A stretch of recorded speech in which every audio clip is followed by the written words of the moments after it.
George Lincoln Rockwell. Oh boy, he is certainly, well, he's something alright. How can I really describe this guy? Suppose the best way would be by comparing him to Yaki. Both are gamers, but of rather different stripes. Yaki is the kind of gamer who holds the world record for number of accounts permabanned for spamming racial slurs in all chat. Not necessarily because he actually hates other people, he's equally racist towards everyone regardless of complexion, it's just that he finds it funny. He goes as far as to study up on other cultures so that he can be racist more accurately. Rockwell, meanwhile, is more the type of gamer who plays Genshin Impact for 7 hours, then watches VTubers unironically while complaining about women not wanting to date him. For some reason, his only justification is that society raises them wrong. Chances are somebody came to mind, since everybody knows somebody like this, and if nobody did, well, have I got some news for you. Anyways, Rockwell is a character and a half, and is at the center of things that could be considered a little controversial. Therefore, I am obligated to provide a slight disclaimer. Herein lies questionable opinions, annoyingly placed swastikas, excessive amounts of LARPing, and other fun and exciting acts of borderline lunacy. You have been warned. Rockwell would be born in March of 1918 in Bloomington, Illinois. His life started off swimmingly, with his parents getting divorced when he was only 6 years old, which honestly explains a whole fucking lot, eh?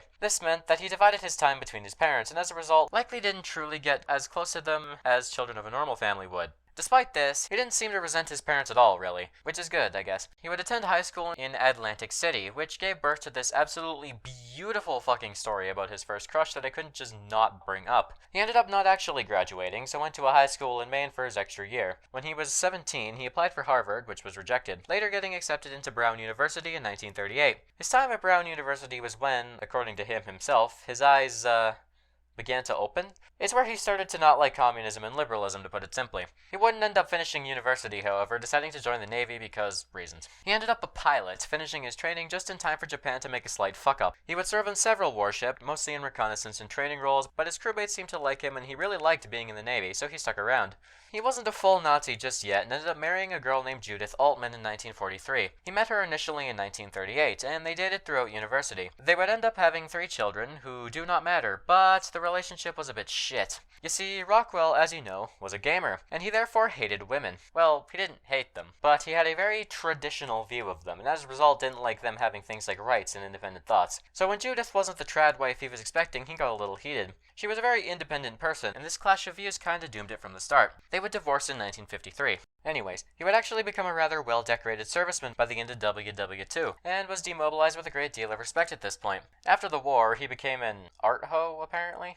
Well, specifically advertising art, briefly attending the Pratt Institute, but not finishing because this guy just can't make up his fucking mind. However, if there's one skill that's universally useful, it's advertising, and he would make good use out of this, trust me. Around this time was when his dislike for Jews, and especially communism, began to make itself more apparent. In 1950, he would be reactivated and promoted to lieutenant commander, fucking off to the other side of the country and helping train more pilots for the Navy. It was around this time that he really began showing his sympathies for the Nazis. Don't worry, we're getting there. He would get transferred to a post in Iceland in 1952, getting promoted to full commander. His family wasn't allowed to come with him though, and his wife, as I said before, divorced him while he was over there. He didn't seem to mind though, since not even 20 minutes later he got into the pants of this lady who I'm just gonna call Icelandic name, because fuck me, how do you even say that? She was the daughter of the Icelandic ambassador to the United States, and Rockwell seemed very fond of her. Don't forget though, Rockwell was a gamer. So obviously they had their honeymoon in Berchtesgaden. Yeah, real smooth. They would have 3 more children, which puts his total at 6. This guy fucked, and that should scare you. They did seem to genuinely love each other, but the marriage, like his previous one, wouldn't last long.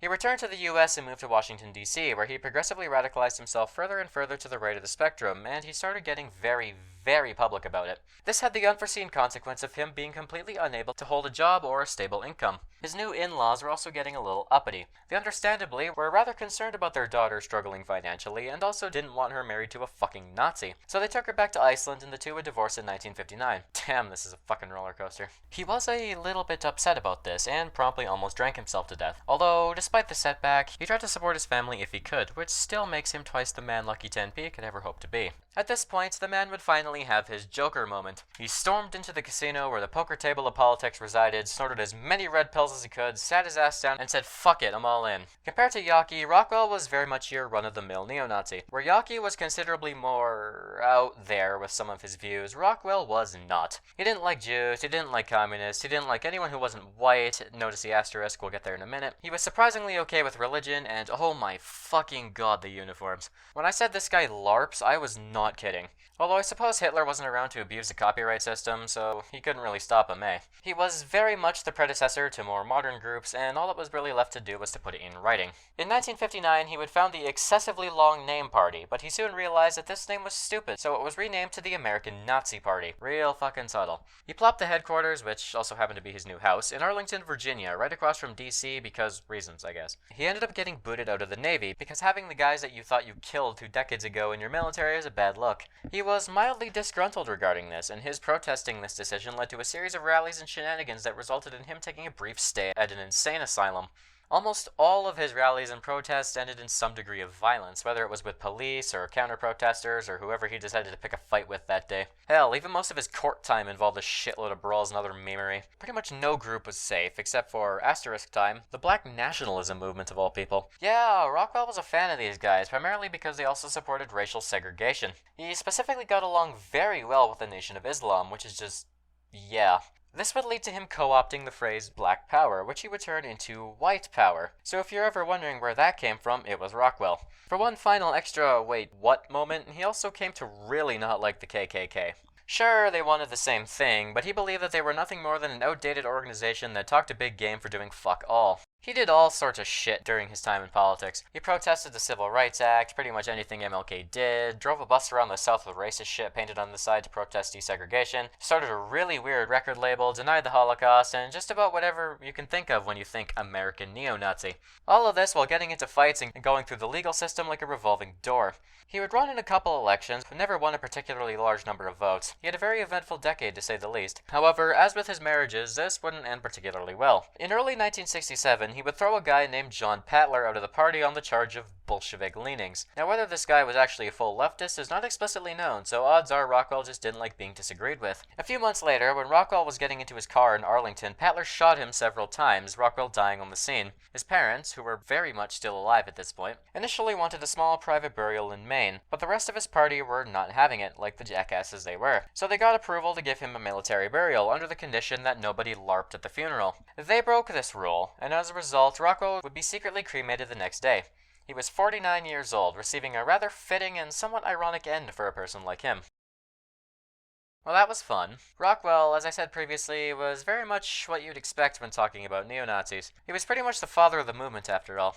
I can now say with certainty that I like Yaki quite a bit more. He's just more unique in my opinion, and at least makes some surprisingly valid points. Rockwell is just a Nazi, and that kind of ruins him in my opinion. And also I can't like him since I'm a petty shitlord and this motherfucker had his first kiss before me. That is all. We're taking a break for the memery next video since I really need to get around to these Japanese carriers, but don't worry, the future character lineup is still pretty spicy. That about does it for this video. Thanks for watching and I'll see you around.